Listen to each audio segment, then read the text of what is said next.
नमस्ते दोस्तों, क्या हाल चाल हैं आप सबके। आज हम बात करने जा रहे हैं एशिया कप 2025 के लिए भारतीय T20 टीम के ऐलान के बारे में, जो 9 सितंबर से संयुक्त अरब अमीरात में शुरू होने जा रहा है। जी हां दोस्तों, भारतीय क्रिकेट कंट्रोल बोर्ड BCCI ने इस T20 टूर्नामेंट के लिए 16 सदस्यीय स्क्वाड की घोषणा कर दी है और इस बार स्क्वाड में कुछ ऐसे नाम शामिल हैं जिन्हें देखकर विपक्षी टीमें थर थर कांपने वाली हैं। खास तौर पर इंग्लैंड के खिलाफ टेस्ट सीरीज में धमाल मचाने वाले साई सुदर्शन और यशस्वी जायसवाल को ओपनिंग की जिम्मेदारी दी जा सकती है, जबकि सूर्य कुमार यादव इस युवा और अनुभवी स्क्वाड की कप्तानी करेंगे।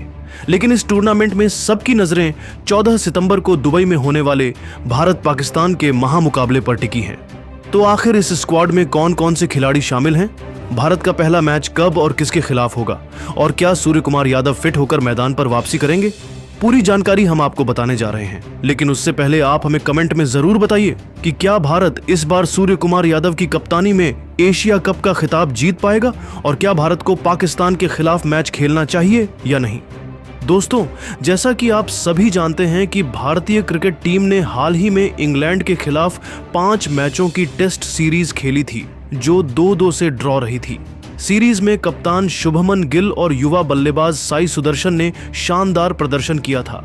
साई सुदर्शन ने अपने डेब्यू टेस्ट में ही अपनी तकनीक और आक्रामकता से सभी को प्रभावित किया था। अब टेस्ट सीरीज खत्म होने के बाद भारत का ध्यान पूरी तरह से एशिया कप 2025 पर है, जो T20 फॉर्मेट में खेला जाएगा। टूर्नामेंट के लिए BCCI की सीनियर पुरुष चयन समिति के चेयरमैन अजित आगरकर ने एक ऐसी स्क्वाड तैयार की है जो मैदान पर आग उगलने के लिए तैयार है। आगरकर ने एक प्रेस कॉन्फ्रेंस में कहा, एशिया कप हमारे लिए एक बड़ा मौका है। हमने एक ऐसी टीम चुनी है जिसमें युवा जोश और अनुभव का शानदार मेल है। मैं और सूर्या मिलकर इस स्क्वाड को तैयार कर रहे हैं और मैं देशवासियों को भरोसा दिलाता हूं कि हम इस टूर्नामेंट में अपना सर्वश्रेष्ठ देंगे। दोस्तों, अजित आगरकर द्वारा घोषित की गई संभावित प्लेइंग 11 में साई सुदर्शन और यशस्वी जायसवाल ओपनिंग करते दिखाई देंगे। मिडिल ऑर्डर में सूर्य कुमार यादव, शुभमन गिल और श्रेयस अय्यर जैसे खिलाड़ी पारी को संभालेंगे। विकेटकीपर के तौर पर संजू सैमसन को मौका मिला है। ऑलराउंडर के रूप में हार्दिक पांड्या, अक्षर पटेल और वॉशिंगटन सुंदर को शामिल किया गया है।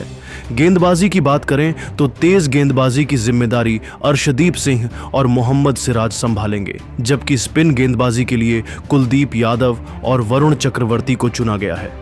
आपको बता दें, एशिया कप 2025 का आयोजन 9 सितंबर से 28 सितंबर तक UAE के दुबई और अबू धाबी में होगा।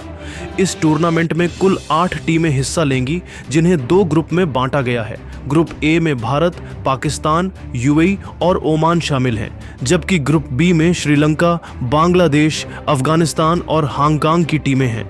प्रत्येक ग्रुप से शीर्ष 2 टीमें सुपर 4 चरण में पहुंचेंगी और वहां से शीर्ष 2 टीमें 28 सितंबर को दुबई इंटरनेशनल क्रिकेट स्टेडियम में फाइनल खेलेंगी। भारत का शेड्यूल इस प्रकार है: 10 सितंबर भारत बनाम UAE, 14 सितंबर भारत बनाम पाकिस्तान, दुबई 19 सितंबर भारत बनाम ओमान, अबू धाबी इसके बाद। सुपर 4 चरण में 20 से 26 सितंबर तक मुकाबले होंगे और फाइनल 28 सितंबर को होगा। भारत और पाकिस्तान के बीच ग्रुप चरण के बाद सुपर 4 और फाइनल में भी मुकाबले की संभावना है, जो इस टूर्नामेंट को और भी रोमांचक बनाता है। भारत और पाकिस्तान के बीच क्रिकेट मुकाबला हमेशा से क्रिकेट जगत की सबसे बड़ी राइवलरी रहा है। 14 सितंबर को दुबई में होने वाला यह मैच न केवल एशिया कप का सबसे चर्चित मुकाबला होगा, बल्कि दोनों देशों के प्रशंसकों के लिए एक भावनात्मक रोलर कोस्टर भी होगा। भारत और पाकिस्तान T20 फॉर्मेट में अब तक 13 बार आमने सामने हो चुके हैं, जिसमें भारत ने 10 बार जीत हासिल की है, जबकि पाकिस्तान को केवल 3 जीत मिली है। पाकिस्तान की टीम इस साल अब तक 14 T20 मैच खेल चुकी है और एशिया कप से पहले UAE के खिलाफ 5 और T20 मैच खेलेगी। इसका मतलब है कि भारत के खिलाफ मुकाबले से पहले पाकिस्तान के पास 20 T20 मैचों का अनुभव होगा। दूसरी ओर भारत ने इस साल केवल 5 T20 मैच खेले हैं, जो इंग्लैंड के खिलाफ थे, और उस सीरीज में भारत ने 4-1 से जीत हासिल की थी। इस अनुभव के अंतर के बावजूद भारत की मजबूत बल्लेबाजी और संतुलित गेंदबाजी उन्हें इस मुकाबले में फेवरेट बनाती है। दोस्तों, अब बात करते हैं एशिया कप 2025 के लिए भारतीय टीम के पूरे स्क्वाड की। इस स्क्वाड में कई अनुभवी खिलाड़ियों की वापसी और कुछ नए चेहरों का शामिल होना इस टूर्नामेंट को और भी रोमांचक बना रहा है। सबसे पहले बात करते हैं सलामी बल्लेबाज साई सुदर्शन की। साई ने आईपीएल 2025 में ऑरेंज कैप जीतकर सभी का ध्यान खींचा था। उनकी तकनीकी बल्लेबाजी और आक्रामक शॉट्स ने उन्हें इस स्क्वाड में जगह दिलाई है। T20 फॉर्मेट में उनकी आक्रामकता और बड़े स्कोर बनाने की क्षमता भारत को मजबूत शुरुआत दे सकती है। दूसरी ओर यशस्वी जायसवाल हैं, जो इस स्क्वाड में दूसरा सलामी बल्लेबाज है। यशस्वी ने रोहित शर्मा के साथ कई बार शानदार ओपनिंग साझेदारियां की हैं। लेफ्ट हैंड बल्लेबाजी और तेजी से रन बनाने की क्षमता यूएई की पिचों पर गेंदबाजों के लिए खतरा बन सकती है। इसके अलावा इस स्क्वाड में शुभमन गिल की जगह पक्की है। गिल ने इंग्लैंड के खिलाफ टेस्ट सीरीज में कप्तानी करते हुए अपनी बल्लेबाजी से सभी को प्रभावित किया था। T20 फॉर्मेट में उनकी तकनीक और शांत स्वभाव उन्हें मिडिल ऑर्डर में उपयोगी बनाता है। वह नंबर 3 पर बल्लेबाजी करते हुए पारी को स्थिरता दे सकते हैं। उनकी फील्डिंग भी शानदार है और वह स्लिप्स या कवर में बेहतरीन योगदान देते हैं। चौथे नंबर पर सूर्य कुमार यादव हैं, जो इस स्क्वाड के कप्तान भी हैं। सूर्या की 360 डिग्री बल्लेबाजी और दबाव में शानदार प्रदर्शन करने की क्षमता उन्हें इस स्क्वाड का सबसे बड़ा हथियार बनाती है।